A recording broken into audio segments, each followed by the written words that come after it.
preparation, oral interpretation, and platform speaking. In oral interp events, the performer gives his or her interpretation of a piece of literature, usually fiction. Oral interp events include prose, poetry, dramatic interp, duo, reader's theater, and declamation. The thing that makes interp events different is that the words you speak are not your own. In interp events, you are pulling from people's stories, songs, and poetry. You are taking these stories and weaving them together to paint a picture composed of the lives around you.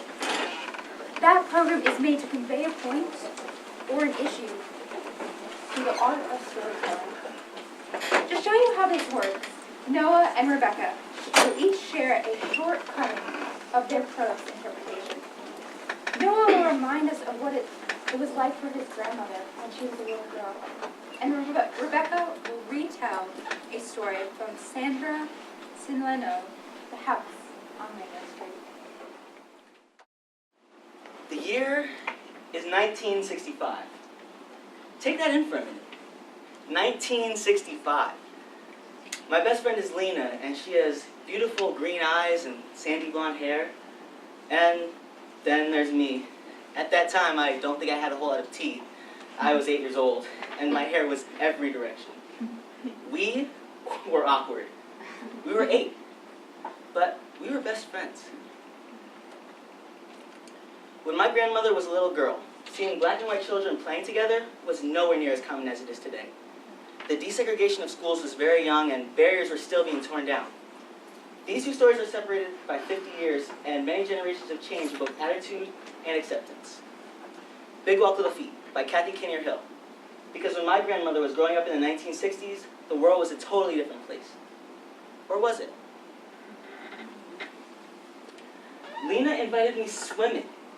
It was July, the middle of the summer, hot in Portland, and I was so excited. I'd been swimming a lot, but I hadn't gone to her pool. So I packed my little beach bag like it was a huge outing. It was 13 blocks away. And I had, my towel with the daisies on it. It was the 60s. And $1.50. $1 to get in the pool, and 50 cents so I could get 2 dreamsicles. This was heaven. And it was a day where you could go and walk 13 blocks. Moms weren't watching. They just said, bye, have fun. So we get to the pool, and it's called Eagles. It's called Eagles, Eagles Club. I didn't know anything about that. And we're in line, and there's a lot of kids with the same idea as us on this hot day, and we're just, shooting the breeze, looking at our little dollars in our hands. That was a whole lot of money. And we get up to the desk before we get to the pool, and Lena was so proud to say, "We're members here, and I brought my friend." And the guy, he must have been 15. He was blonde, with buzz cut, and mean, icy blue eyes.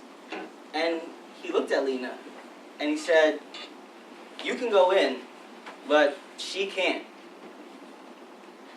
Wow. What? No.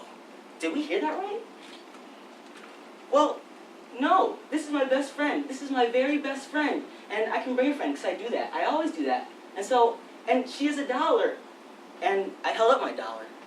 And I was proud to. But he didn't take my dollar. She said, "No, this is my very best friend. This is Kathy. She's my very best friend. And we're going to swim." And he looked at her. And he said, "You can go in, but she can't."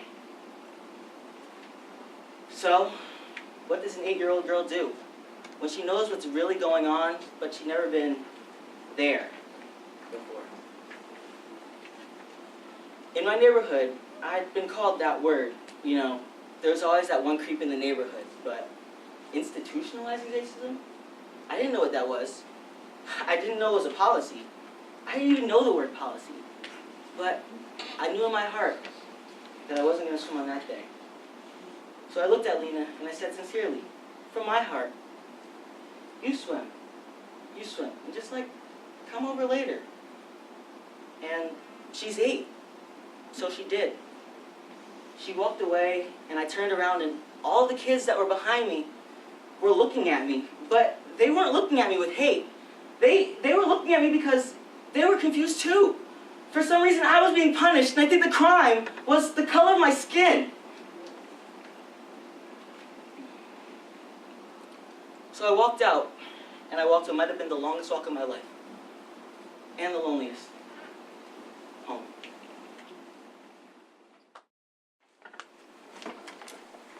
I like to tell stories. I tell them inside my head. I tell them after the mailman says, "Here's your mail." "Oh, here's your mail," he said. I make a story for my life. For each step my brown shoe takes, I say, "And so she trudged up the wooden stairs, her sad brown shoes taking her to the house she never liked." I like to tell stories. I'm going to tell you a story about a girl who didn't want to belong. Sally is the girl with eyes like Egypt and nylons the color of smoke. The boys at school think she's beautiful. Her father says to be this beautiful is trouble. "Sally, why do you always have to go straight home after school? You become different. You pull your skirt straight and you rub the blue paint off of your eyelids. You don't laugh. Sally, you look at your feet and you walk fast to the house that you can't come out from. Sally, do you sometimes wish you didn't have to go home? Do you wish that one day your feet would just keep walking and take you far away from Mango Street? And you could laugh. Sally, you could laugh without the whole world just waiting for you to make a mistake when all you wanted, Sally, was to love. And to love and to love, and no one would call that crazy. It never hits me hard. She said her mama rubs lard on all the places where it hurts. But Sally doesn't tell about the time that he hit her with his hands. Like as if I was a dog. As if I was an animal. He thinks I'm gonna run away like his sisters, who made the family ashamed. Sally was going to get permission to stay with us a little, and would have stayed too, except when the dark came, her father, whose eyes were little from crying, came knocking and said, "Please, come back, this is the last time." And she said, "Daddy," and went home. And then we didn't have to worry until one day Sally's father catches her talking to a boy, and the next day she doesn't come to school, and the next. Until the way Sally tells it, he just went crazy. He just forgot he was her father between the buckle and the belt. Sally got married, just like we knew she would. Young and not ready, but married just the same. She says she is in love, but I think she did it to escape. She got married in another state where it's legal to be married before the 8th grade. What I remember most is Mango Street. A sad red house. The house that I belong, but don't belong to. I like to tell stories. Tell them inside my head. I put it down on paper, and then the ghost doesn't ache so much. I write it down, and Mango says goodbye sometimes. She doesn't hold me with both arms, she sets me free. I'm too strong for her to keep me here forever. One day I will go away. Friends and neighbors will ask, "What happened to that Esperanza? Where'd she go with all her books and paper? Why'd she march so far away?" They will not know that I have gone away to come back. The ones I left behind, the ones who cannot out.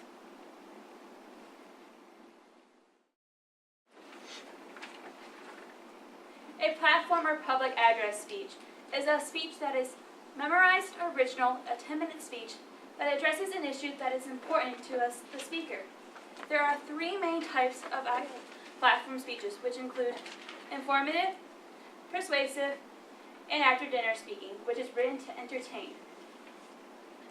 Today, Chi Mai and Luis will present to you a short version of their speeches. Chi Mai will attempt to persuade you that American college students should go to learn a foreign language, and Luis will attempt to inform you about an innovative new textile. I started learning English when I was 6, then Japanese when I reached high school, and now Chinese as a minor in college. To be honest, I just love the nature and beauty of foreign languages. Therefore, when I came here, one of the most frequently asked questions that I received from American students is, how does it feel like to be multilingual? And after I told them my stories and how passionate I am about foreign languages, I asked them in return, so how about you? Do you like studying foreign languages? And 8 out of 10 replies that I received is, I wish I knew something other than English. Therefore, I am here today to persuade American students to study foreign languages, since not only a good command of foreign languages grants students success in their life or in their future job, but it's also a good way to get insight about another country's culture. Compared to other countries, America seems to be falling behind in boosting the study of foreign languages, which causes potential problems to the country. Indeed, although English has become a mandatory subject in many countries, since the need of knowing English has grown significantly over the past few years, not everyone in the world speaks English. Specifically, the 3 dragons from the Asian side, Korea, Japan, and China, have very few fluent English speakers. However, what's important is that they are conscious of the importance of foreign languages, while America isn't. Authors Wei and Su came up with a survey in their article, The Statistics of English in China, that among 260 parents of primary and secondary students in Shanghai, a quarter of them know English but hardly use it on a daily basis. Another quarter of them use English to read the news or listen to the radio. So, being the first country, being the country with the biggest population on Earth, 1,300,000,000, the world's largest exporter, the second largest economy just after the United States. How can we know more about China if we do not know the language? And those in China that know English seems to have a better understanding about America. Paul Dellinger, an executive of Barbie Mobile Company Limited, located in Beijing, says, this knowledge of English gives a great advantage to the Chinese, since they know much more about the Western world and how it works than Westerners know how China works. The greatest irony is that while the Americans pushed for globalization for so long, the average Americans know much less about China, while the Chinese have the globalization advantage and they are the ones driving the agenda now. So lack of knowledge in foreign languages causes negative consequences for Americans.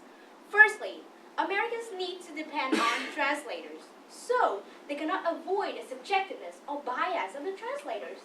And the translators interpreters also play an important role, since some translators tend to abuse the knowledge of the language they know in order to convey misleading ideas about some concepts. Additionally, lack of knowledge in foreign languages might lead to awkward situations, since one country's etiquette might be offensive to others. But most importantly, a poor command of foreign languages prevents oneself from knowing more about other countries' culture, since languages witness the growth of each country, and it plays an indispensable role in the people's life. Indeed, as a small country in the world, we do not expect others to know our language. So we would be extremely happy to hear even just a little Vietnamese from foreigners. Just as Nelson Mandela once said, if you speak to a man in the language he understands, it goes to his head.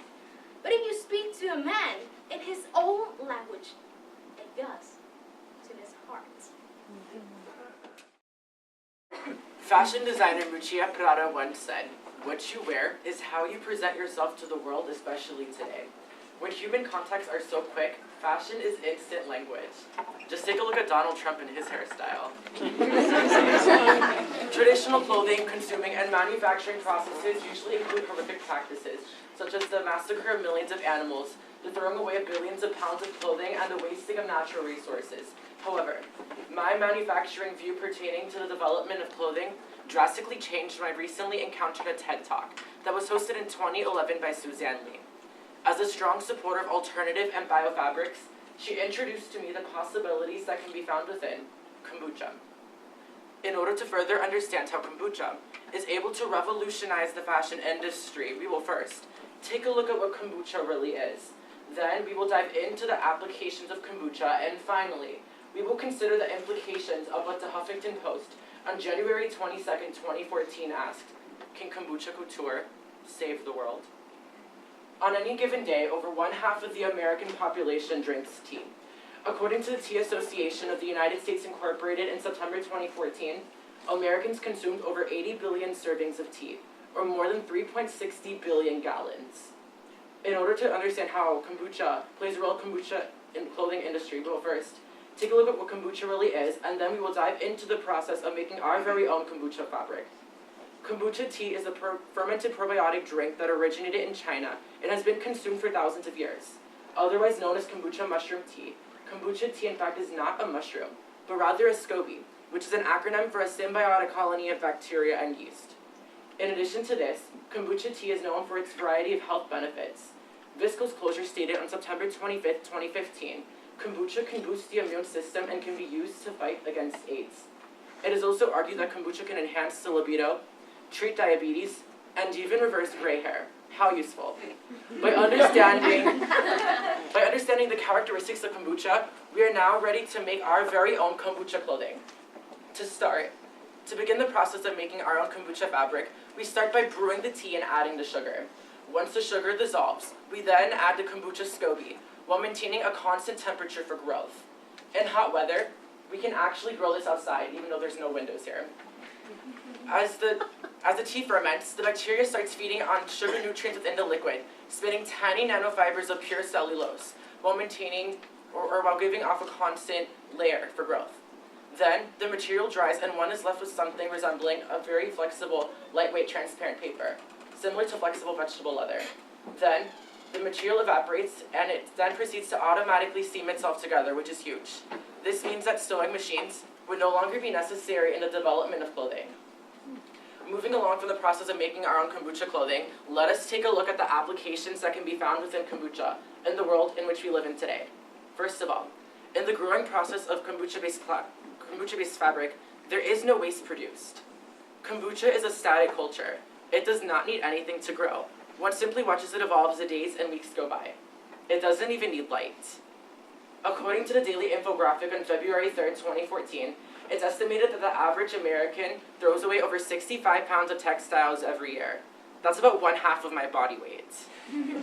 Unlike the manufacturing process of today, that take up enormous amounts of natural resources, with kombucha-based clothing, the kombucha only grows what is necessary. It only grows what he or she needs. There is no waste.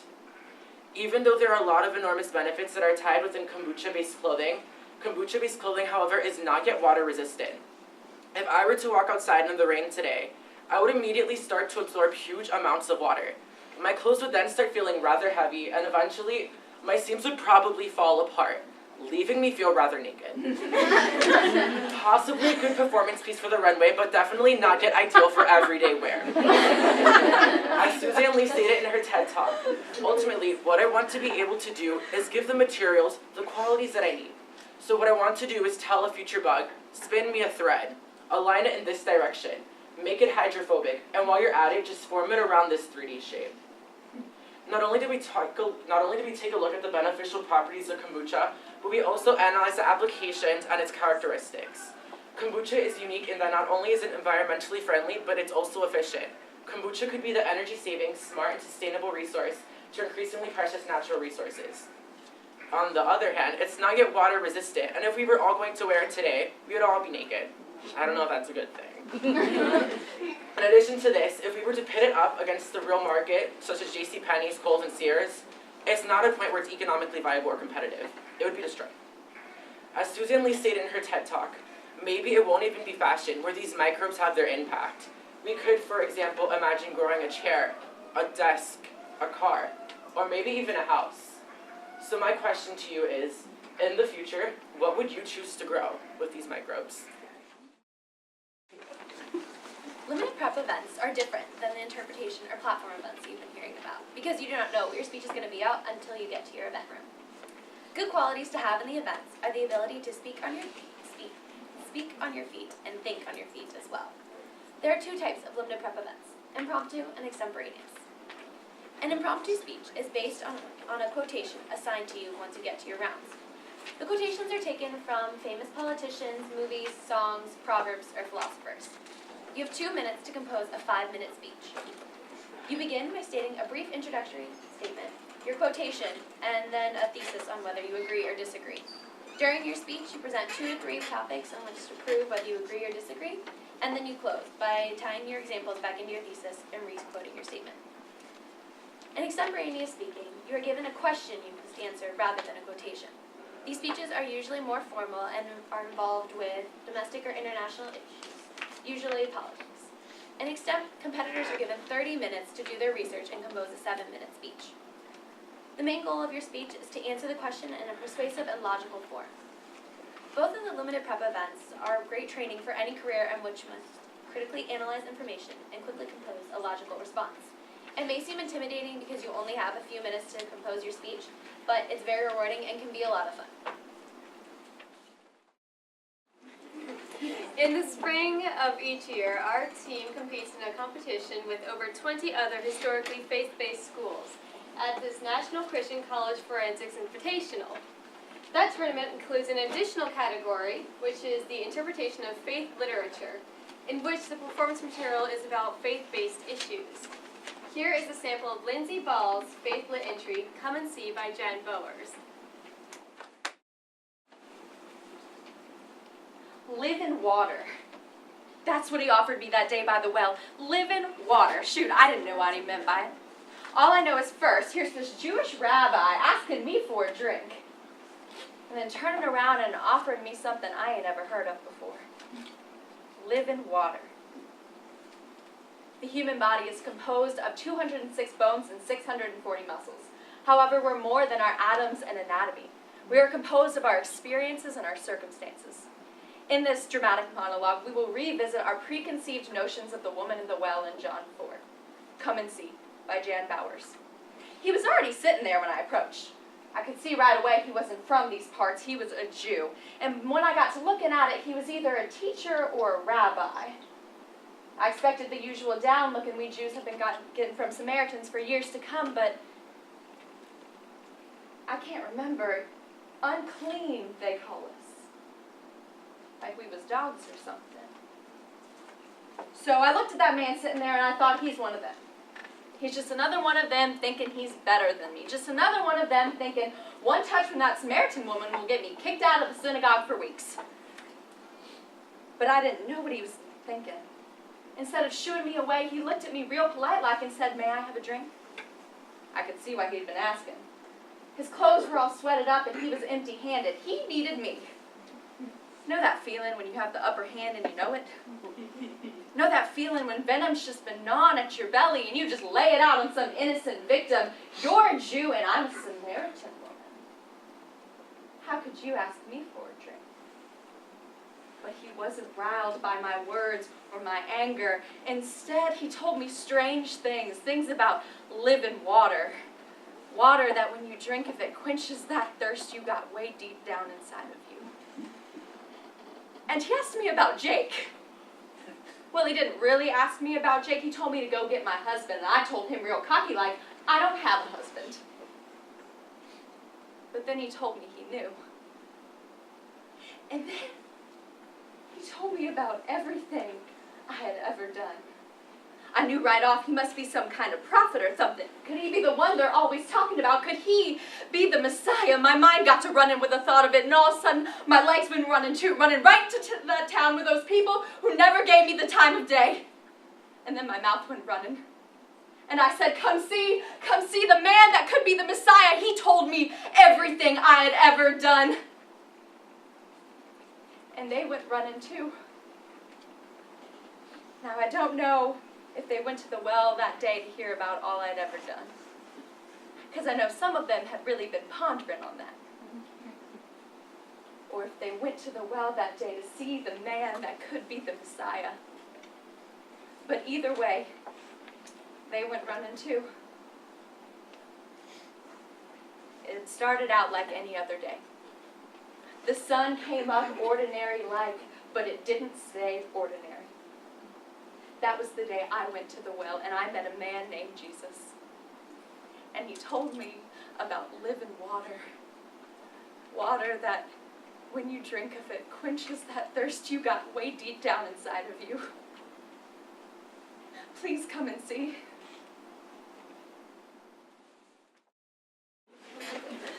Interpretation of poetry is an event in which the performers use a wide range of literature, including classic works and spoken word performance, and combine different poetic pieces together to create a story under a unifying theme. In order to understand more about this type of interpretation speech, 3 of our team members will perform 2 minutes each of the 10-minute poetry programs. Please welcome Luis Quijano, Lindsay Ball, and Rebecca Shaw. Home, a program for those refugees longing for a home, written in the voices of 6 Syrian refugee poets. I want to go home, but home is the mouth of a shark. No one leaves home unless home pushes you away. No one leaves home unless home chases you away.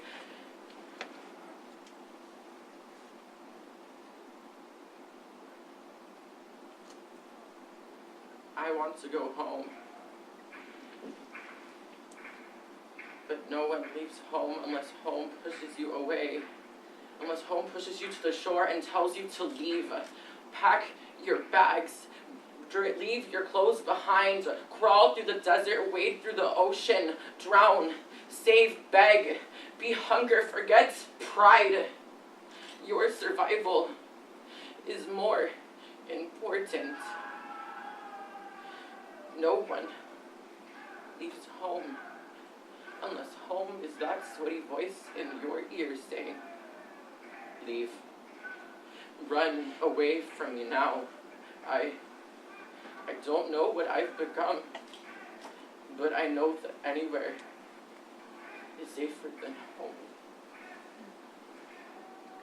Limbs of what was once my family lay in my arms.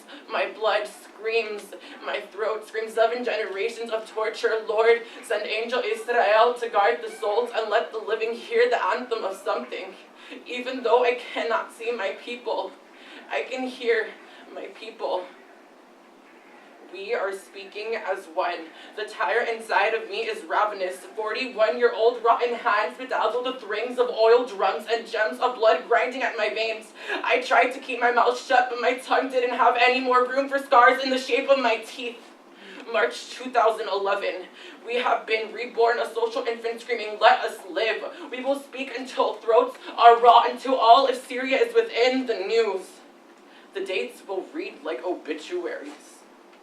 June 25th, 27 dead. April 26th, 57 dead. March 27th, 77 dead. June 25th, 754 dead. April 26th, 500,000 Syrians protesting in Amman. There will be a time when we can eat together, when we will sip from cups made of old grenades and where shades of green are only worn by nature. Where peace is a rusted recoil. There will be a time when the fences choose to sit with us instead of standing between us.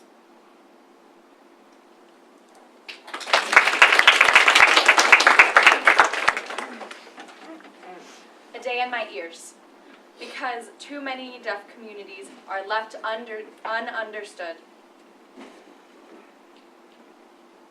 What is it like to hear a hand? You have to be deaf to understand. I'm tired of that old refrain, teach the deaf to speak, to talk, and they will be whole again. How well I know. That is just not so, because I live, I grow, and every day quite simply tells me no. What is it like to be curious? To thirst for knowledge you can call your own, with an inner desire that's set on fire. So you ask a brother, a sister, a friend, who looks and answers and says, oh, never mind. You have to be deaf to understand. I'm deaf. I can't hear, and I know no magic will ever transform me into being otherwise, but when I talk, you smile. You understand my simple message spoken. Bravo! What marvelous speech! You pat me on the back and say, it's a hearing world you must live in, or be, quite simply, relegated to a stigmatized deaf ghetto. Ghetto. Ghetto. A world of silence. A world of signs, a limited world apart from the rest. No, it was then I learned that not only do fruit jars get labeled, but so do people. What is it like on the road of life to meet a stranger who opens his mouth and speaks out a line at a rapid pace, and you can't understand the look on his face because it is new and you are lost in the race? You have to be deaf to understand. That's not the world at all. Not the world I know. My world is beautiful and unlimited. Not perfect, but neither void. And how can it be when all around me are hands and faces and whole beings communicating? Yes, teach the deaf to speak, to talk. But first, teach them how to walk with confidence. What is it like to hear a hand? Yes.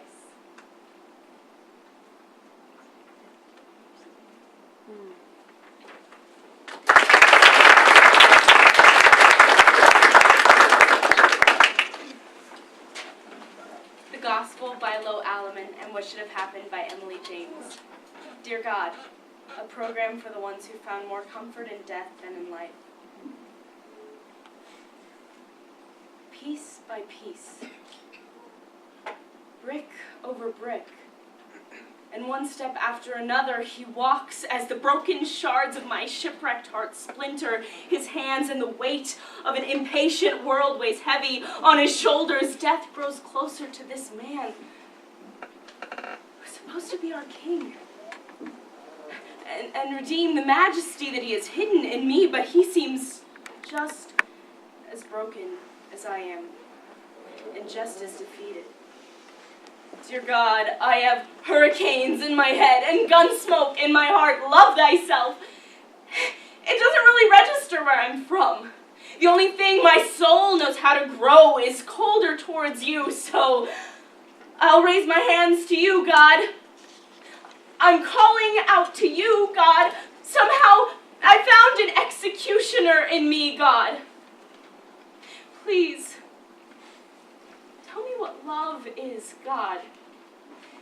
I've always known that sticks and stones could break my bones, but who would have thought that a wooden cross would meet the rock of my salvation, and we'd trade places, and his bones will be breaking for my restoration. His blood spilt as payment to purchase our graves and fashion them with the newness of life, where he hangs death like an ornament and decorates the sting out of it, so that we may no longer fear what is hidden in the dark, but that the darkness would fear what is revealed in us through the light. Precious is this life that paid the price for our debt, that while we yet stood blasphemous, God demonstrates his love on display for all to see. Christ crucified to pay the ransom of the guilty in full, that we might have the fullness of life in the type of abundance that shook the shackles of death off of his body. He is risen. He is King. He is Lord over all, and we are so loved by him. He deserves us. He deserves us. More than we deserved death.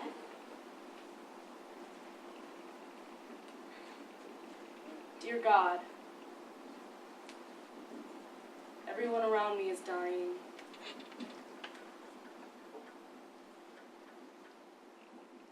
I want to start living.